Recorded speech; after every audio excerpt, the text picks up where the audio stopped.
Mesdames, Messieurs, amis internautes de Royal TV Bénin, salut. Comme vous le savez, les métiers de l'artisanat sont porteurs d'avenir. Ils participent de surcroît au développement économique d'une nation, d'une communauté, pour ne citer que cela. Mais que savez-vous du calvaire quotidien des apprentis? Surtout quand il s'agit des démunis. Bon voyage dans ce documentaire.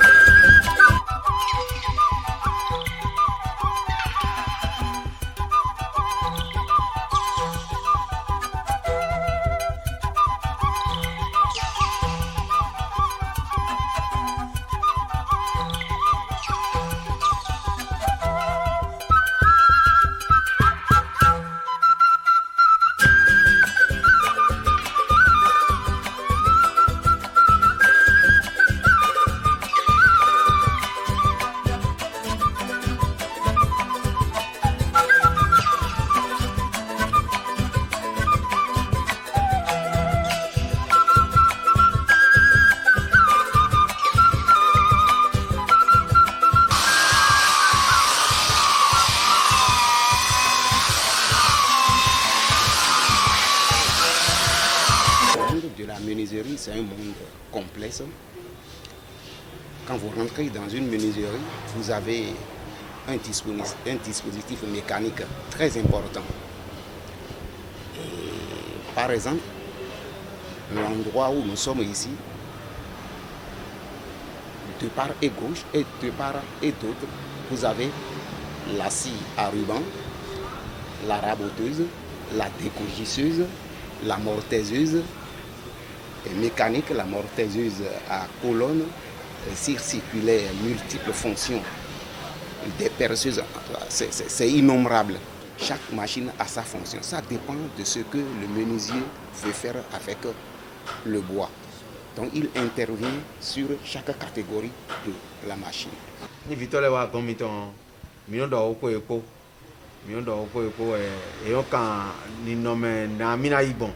Mino time uniforme honi mino time ntitan de me hole on yo on da agban lete ka e on ya hanta bia bono be prier na ofilo le ko filo no wa holosa te ntitan de mino bio bono ko de nu fio parce que ason de ja yo agbe o de na blo bon ason na itameni le prendre les minane on mino profiter de gagner mais bon na plan au fio des mimi mon bon et oui on vient 3 ans à 4 ans ne oui parce que ne à son tout à son mille ton les mi con à son le port oui à son oui le port au vieux là côté de bon là il mon père bon là côté de mon père ni me dit to gan et dit vieux il nous congandio et oui on vient 3 ans à 4 ans des villes wa mi nous anti mais nous là que ni ya londo me ho et non fait pelé bon londo me ho ron sigan yin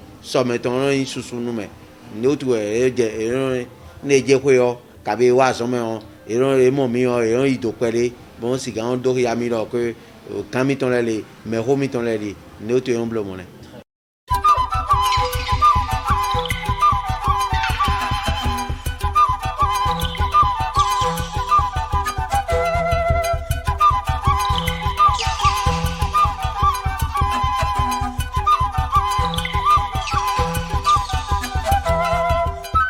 Biasama ni do ku yawe ni wajun do biasama lo ni ye kalpere ni den de kal ye mama shiram ni do ma biasama ya jira ma biasama bon di ke wo biasama. Bon, c'est bon même qui est décidé parce que j'ai été 2 fois au PPC et ça n'a pas marché. Les parents n'ont pas accepté, ils ont dit de tenter et j'ai dit non. Je veux faire la coiffure. Mes parents ont dit de faire haute couture et j'ai refusé parce que la coiffure c'est bon. Lorsque j'ai venu ici, c'est bon. Moi-même j'adore. Arrivé à la maison, j'ai dit à mes parents, si je ne fais pas la coiffure, je vais gâter ma vie. Comme c'est bon. Si on le fait, si l'autre ne vient pas là, l'autre vient. À la maison, moi-même, si je travaille, mes camarades viennent et je le fais et ils me donnent l'argent. Bon, au village, ni ewa to afono ewa 8 heures. Mais les latins, distance est on dit gakwere. Million de 18 heures. Mais les latins, million de 20 heures à 21 heures. 21 heures, maybe, million qu'on soit en tout.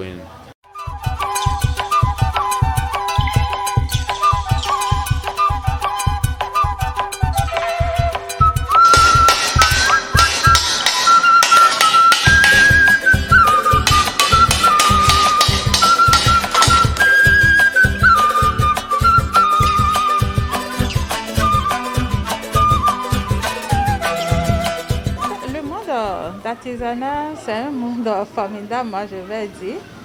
C'est quelque chose de très noble que nos jeunes filles ou bien hommes pratiquent aujourd'hui pour pouvoir s'en sortir, pour ne pas rentrer dans la délinquance juvénile. En général, la coiffure apporte du bien à la femme et aux hommes également. Bon, au fait, c'est pour se changer un peu le visage, pour s'embellir, se rendre belle pour son âme, pour son corps. Si ce monde n'existait pas, comment seriez-vous? L'artisanat, c'est bon. Quand ils commencent, bon, les petits, quand tu rentres dans l'artisanat, au moins de 10 ans comme ça, 2 ans, 3 ans, tu vas commencer par trouver de l'argent. C'est comme ça. L'artisanat, quand on rentre dedans rapidement, là, ils trouvent rapidement l'argent. Oui. Donc, c'est bon. L'artisanat, c'est bon.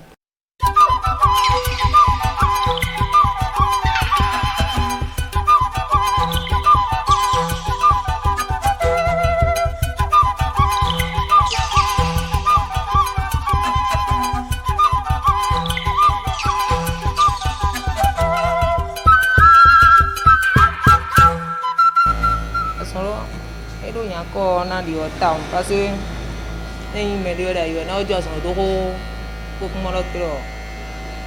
Et je suis en amont à l'idée de pour l'endouiller. Parce que même les Dieu étaient comme les Doualés. Ils ont ouvert autour, mais sous quoi de dos pour le bébé. Au moins le faire non. Il y a un plan qui vous l'enfant mais les plans bon même pour faire les malotaoui. Tout le monde qui l'a, n'a pas beaucoup de gars. Nous vivons tant avec nos pins. À dire encore des morts, aller dans un moment de soirée donc. Comme Dieu, sous quoi de nos kilos. Moi on est nami. Malou soirée dans Mayoa. Oui bien bon demain. Et de bon, et déjà jamais filé. Et déjà jamais filé lundi. Là bas de vous l'endo na deux jamais. Au bail à Sindan. Pour y avoir camion c'est de bodo les ewa mbomi motem oblo dans les azons média au place dans les bon et va on est temps et ben on va dans 2 mois et dans 2 mois même tu on va compter et dans toi nous aller y a qu'on le dit dans deux nous sort les gars ou toi nous aller tagba na budget donc et mai y est donc donc mo pour nous pour et bon agba mi no le come mo go ka e jobo njawe ya zome ojale oji mais mano ya mombo mino ya mo keke mino njia mino disons tan we chobo no mo keke mais jobo njawe ya zome bo mo mais lo po bo ndo ete ba yi gbe na mbo no te bo zim o mi jawe bo je fide minanje bo mo to ro po jawe son godo donc de na zemi go kon lo e we gba yen po keke no lo po bo mi do jayi bo jo mi do bo di do. Donc, mes les vous retrouvez au débomondo, des mités, migan, clame le bon raison. Et on raison, bojo, y a deux mais l'air au tébolo. Des namba, ils m'ont zémi tout au 5 ans. Bon, mais le camp est un boy, plaid au commissariat de nos communes d'Ango, et plaid au nous qu'on donne. Donc, mais là, au cambio, expliquer au lot. Donc, ouais, commissariat, alors, il va y plan melobio, commissariat, boy, carré moto là. Boy, c'est qu'on a, boy, comme ça. Boy, comme le tout au lot. E va iro ganje bodo mo e vie ton ro po ba yi accident mo ba ba pon bo de ba yi traitement le niveau go de mi ba yi accident lo mele do ta we de ba yi lo we na no te kon bo na so akolo bo vie ti gbe we bodo ni do yin do eta yin ya kwe do mi na ba yi bo yin na su don policier le do non que 2000 gam ba yi do a holu do bon lo e je mi na ba yi gon donc ye wa dona melo le boy va su toto ko isi akolo bode ko le wa su traitement kaka boy va ko mais c'est a ouvert des métams kaka bo ba isu ton mo ho chobo gbazo ma a ouvert su po mo chobo de palo wa ku e ma ku ganji bo metele do nye ma mba ide de bo na be a bo mba ide de bo lo enyon comme de do mo na gbazo metebe donc goazon me robe na teni no lo tu akparo de to goji lo e wa go fun On sort dans 2 semaines, 3 semaines. Mais tu vois ça, mais une demande ça, on me dit quand tu es.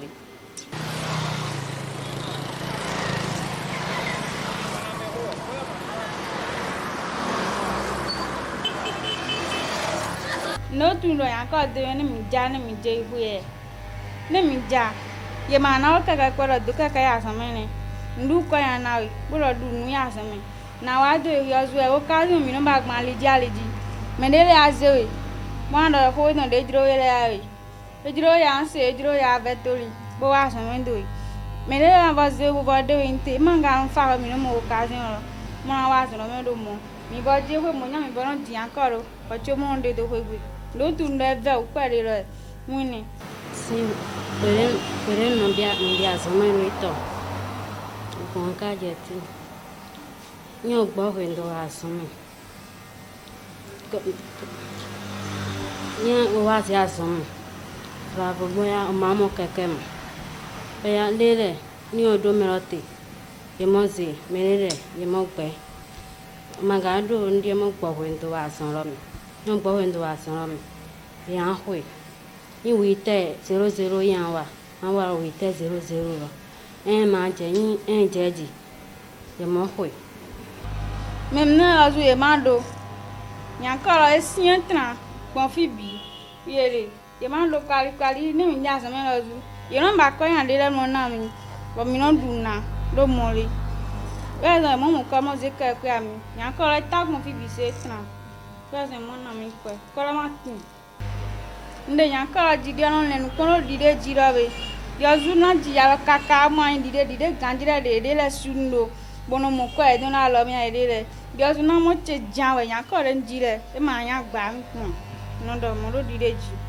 e no ajo bo nyankara ji mi le mi no ti ale di le ka mu bia vie de mo le yo fi ni gbeto no ba le no fi dia ji mon le kunka mon de ma lo zuna wa zun no ja ko tu le bla no zun fi ma wa dia lo go to wa papa il m'a son maman no hote papa oku ba ko makle be ya ji ta ma ya hote bo go we inji kun vo le be e fo ne ya no te ke ka bo ji kun aken e po e na wa blo bo na wa tun ami bo na wa sta ko do na ndupe no prend décision na yele ro ta ndo na fo bona diplôme de bona do so a hoyati Nous avons dit que nous avons fait les 6 heures.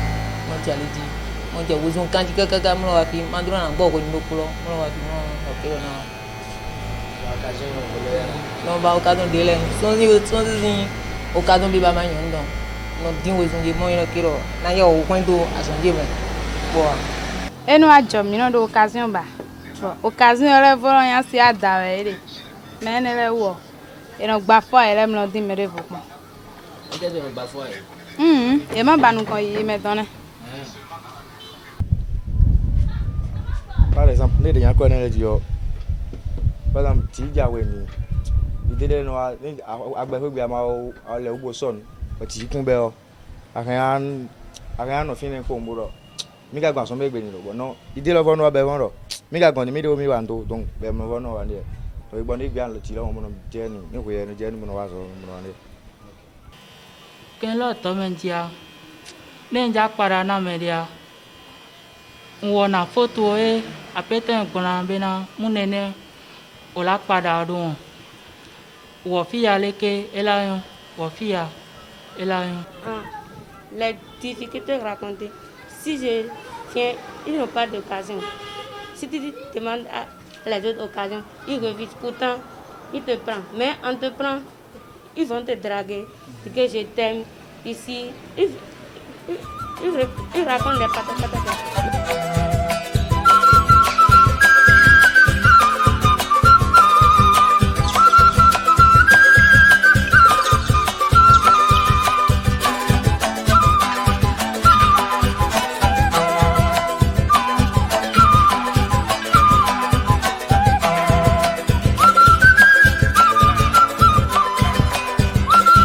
Côté de l'entrepreneuriat, vous-même, vous savez que c'est un peu très dur pour celui qui gère l'entreprise. Et avec les parents aussi, parce que chaque chose en son temps. Et moi aussi qui suis ici maintenant, c'est pas que j'ai les niveaux adéquats ou bien j'ai les moyens adéquats pour pouvoir suivre la formation. Vous voyez. Donc tous les apprenants que vous voyez ici, eux tous, ils n'ont pas les mêmes niveaux de vie. Vous voyez, il y a des parents qui signent des engagements avec toi 2 ans après ou bien 1 an après, ils vont verser les frais de formation. Donc c'est à toi de patienter. Vous voyez. Et ça joue beaucoup plus sur moi actuellement. Parce que c'est ces frais de formation qui vont m'aider à procurer les machines. Enfin, eux aussi, ils vont voir, ok, ça là maintenant, c'est ça qu'on fait à travers cette machine maintenant, on fait l'impression avec. Donc, voilà un peu.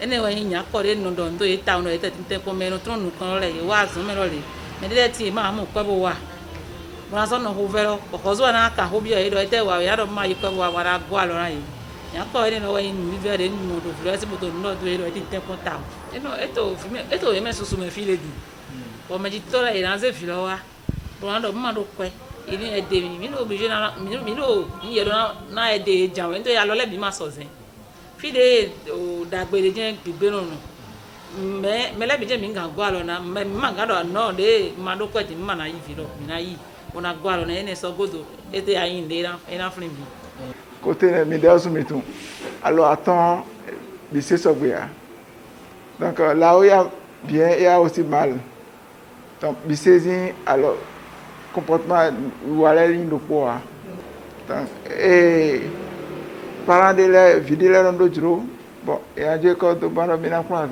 mais il t'en le moyen bon vieux mais il t'en est wa confiance de besoin nous attendre on nous voit Dieu de membre à contrôler les examens hier vieux on a le camp donc et je sors hena braquer ouais et les hommes et na bon mais na négocier mais na do on est vieux quoi do mais si bodo juro no temps aussi si pour Moi, il faut dire qu'au niveau du salon Bill Coiffure sans publicité, moi je prends même certains enfants déshérités au niveau des centres sociaux. Moi j'ai un partenariat avec eux. J'ai un partenariat avec le centre social Généralement de Wando, où parfois ils m'envoient des enfants que je forme ici. Donc nous avons ce partenariat parce que comme on le dit, tous les parents ne sont pas nantis. Il y a aussi les enfants déshérités qui ont besoin d'être soutenus. Ceux-là, lorsque nous les prenons, quand même, nous avons un suivi. Ça veut dire tout ce que vous posez comme problème là, en tant que journaliste, c'est le plein de suivi des patrons. C'est un travail collégial que nous devons faire pour régler ce phénomène-là.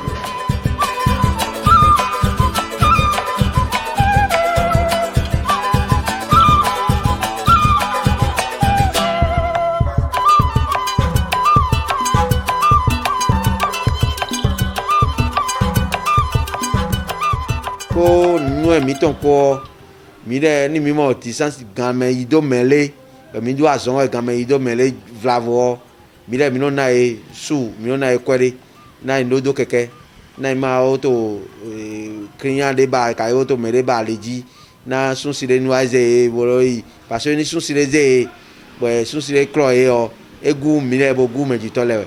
Les apprentis courent beaucoup de risques. D'abord, la méconnaissance de code de route, comment traverser les voies, comment vraiment s'organiser pour rentrer chez eux et venir au travail. Il y a plusieurs risques quand même que les apprentis courent dans le période d'apprentissage. Ils sont obligés de faire de l'autostop. D'abord, surtout pour les filles, d'abord monter sur la moto de quelqu'un que vous ne connaissez pas ou bien rentrer dans le véhicule d'une personne que vous ne connaissez pas.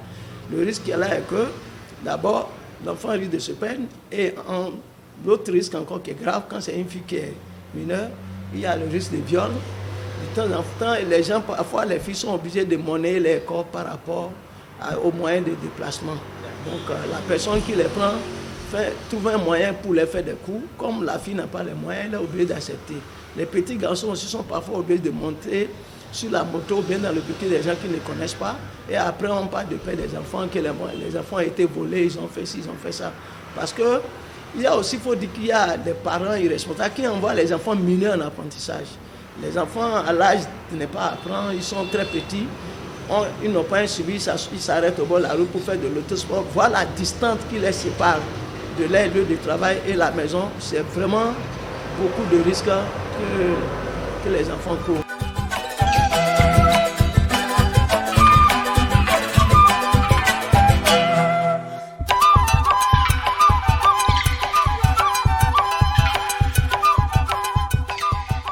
Dembia somin kaka jate ni imanyina dumcha maudi alogo noa wandon du kanjira dingo ni ye dama zonwe de nda sono kon kaya di ne fia he o hen hunya na ogbe asami to li fia po ba ko ya zon bon gbe o ha mi o ma pon we ni bo abe asami ma di do ba ma hu kan mi asono mi e ron pon asami kanji o mi ron ya asono resi ma zo nyina domi e ti kan no ko ya we de no no para peri ndono blara peri ne ma he ko asome we kam no de le no na mi akwa bo mi no du na me we binu ma to li ye ma ji mi ho na na ka mi we binu amon mi we bi mi o ma he ko a ne mi ye na mi lo de le ni ku bi ne mi no du na mo yu ko e ma do le pon re pepe ni je ho le ko ne me do la mo bo na o ja anzo yi ye mi li ji mo fo fun be edun ko mo down emi ye wa wi ba e chigidi ni wa ni no mi ku ye won se gbe mi si wa si bi che ko e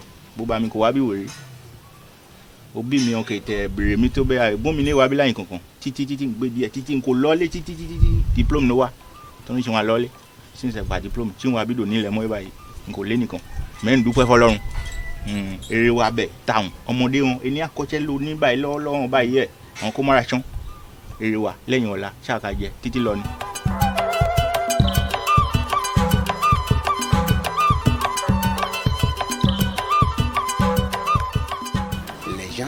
N'aiment plus se donner au métier qui demande d'énergie, de force musculaire. Tout le monde veut le gain facile. Donc, c'est ce qui a touché profondément la couche juvénile et aujourd'hui, on n'a plus d'apprentis. Là, il y a Wallis hier. Mon Dieu, on pressé non. Il n'y a qu'un coup marré, ton coup de on ka ko mara on chonle tono jon ko je on ka ko chefe ni kon kwa o wa ko brebe a o ka no lai mo chiche nbe mi wa bi wa ile sin ke ncha fun nka gbo lo enikan nke ya o tono chin jeun mo wa fe si li che mi si mo wa fe si ni me bo do enikan be nikan bo mo che ya ko che lo ni on ba ile sin jon ti mara chon ere wa sha ka je re leyin wa ola. Je vais vous dire, à plusieurs reprises, moi j'ai aidé les maçons.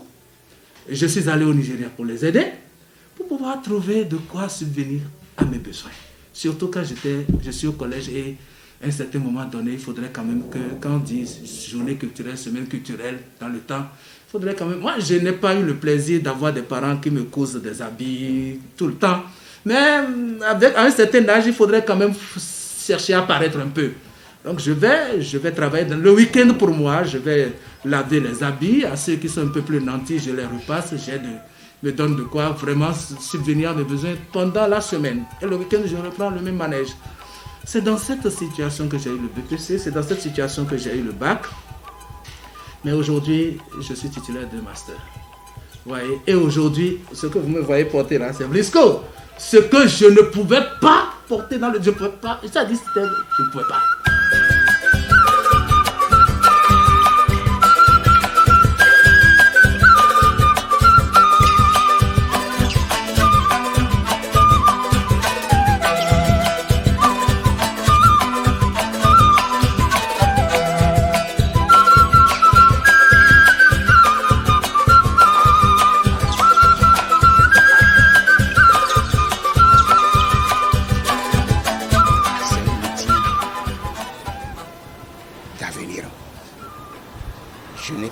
Celui qui va emprunter ce chemin, qui va regretter après, je ne vois pas. À moins que lui-même, il a des ambitions démesurées. Il faut toujours limiter ses ambitions parce que c'est un monde très dangereux. Il ne faut pas être flatté par de l'argent. L'argent qu'on nous donne là, en quelque sorte, le client nous envoie assurer l'arbitrage de l'argent. Le vendeur du bois n'est pas menuisier. Son argent est dans l'avance qu'on nous a octroyée. Les outils de la quincaillerie, il y a tout ça. Et il faut remettre chaque portion d'argent aux ayants droit. Sinon, vraiment, les risques après là, tout le monde sait, on se trouve banalement à la gendarmerie. Quand on parle de nana et conseil de nana et indo suru, ne quoi que matin bo veu ni ado suru di me ne binoyon suru dendo bibio yo waindo sunsi mede sunsi oni sunsi wo to ason plan indo suru boyon so mi ton ino ne do ko so enayon mede yon si de indo suru boyon ko asu titan eton wayin ason eton ni epenukun ason eton go di me so eton iresu iramoro ko so mi ton enu dagbe ne yon na plan no vike sunu yon de to benele do ne pepe matin to gbeme fi we me suru erondo polon penukun azon plan apenukun azon go ato azon de pepe me ya apenukun go na so to eutu on est vilé wa comme pour azon plan bo mi no bo réunion bo mi no na conseil mi de bo do esun jodo ka lele me bo lele na présenter lele a rien en bon lele a rien non bon parce que ni atiba yo so go to na gbele donc ni quand on a présenté une ville vie d'autos dai bo se plan au se ho donner il a reçu. Il faut que cette jeunesse-là prenne conscience. L'avenir sera radieux. Il faut qu'ils s'y engagent dès maintenant. Il faut que les parents se désillusionnent.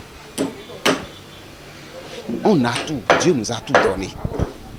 Moi, ma situation, d'alors, je ne peux pas compter sur quelqu'un.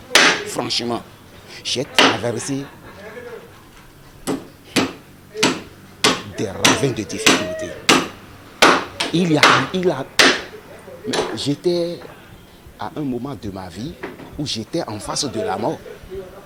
Et pourtant, avec ma petite mentalité, vraiment, j'ai trouvé la porte de sortie. Donc, on doit changer de mentalité. C'est leur donner une patience, c'est la patience de finir leur apprentissage, d'avoir le courage et la force d'évoluer malgré tout ce qui se passe autour d'eux, et demander aussi aux filles ou bien aux hommes d'être sages, de ne pas prendre une grossesse au cours de leur formation, parce que ça là aussi ça arrête la formation de beaucoup de filles. Et c'est d'autres encore problèmes qu'on rencontre. Voilà la fille qui ne termine pas sa formation, c'est une grossesse qui arrive, soit l'auteur est là, n'a pas les moyens, soit l'auteur n'est pas là, et encore ces charges reviennent aussi encore aux parents, qui voilà, a des difficultés pour joindre les deux bouts. Donc c'est demander à nos filles de se patienter, ce n'est pas pour l'éternité, ce n'est pas une éternité, c'est pour une durée et ça va finir.